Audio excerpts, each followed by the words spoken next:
So let's start by replying a simple question. Why should you publish in high impact factor journals?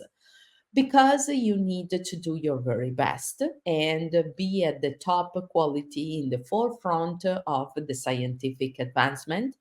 You need to make your work publicly accessible because indeed what you discover is not for your own personal culture, but is indeed for disseminating knowledge worldwide, and also for other researchers to take over where you left and potentially continue your line of research.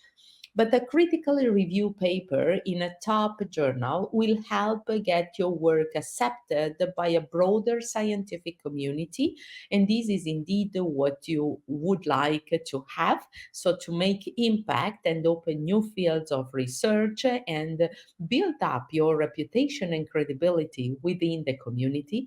But you also need to publish because of professional reasons, right? You need sometimes to have articles accepted because there are some requirements for your graduation, or because you need a work promotion and you need to submit some specific proposal, either because you want to continue with the academia career, or because you want to apply for research funds, or because of fellowships reason.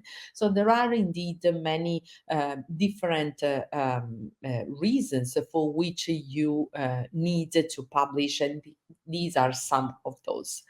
So inside the editorial office, which means whenever you submit a manuscript, the journal has a preliminary does a preliminary check in terms of aims and scope, whether those are fitting what the journal is launching in, also that you can check and verify on the journal website.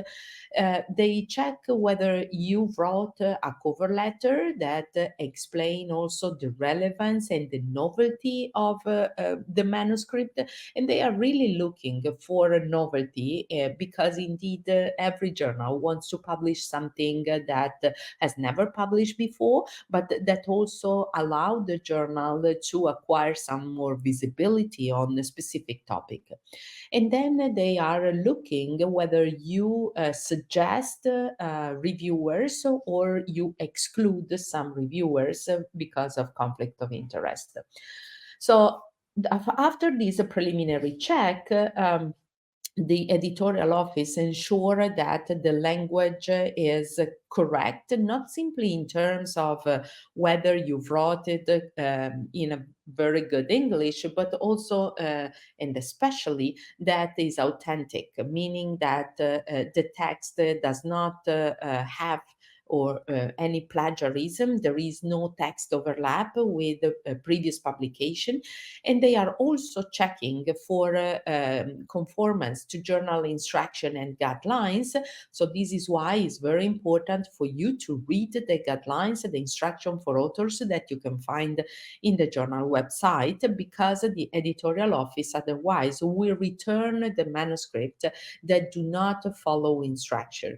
And after that, so then there is always an assessment with senior editors and associate editors to see whether the manuscript is worth to continue with the peer reviewing process, or is being rejected without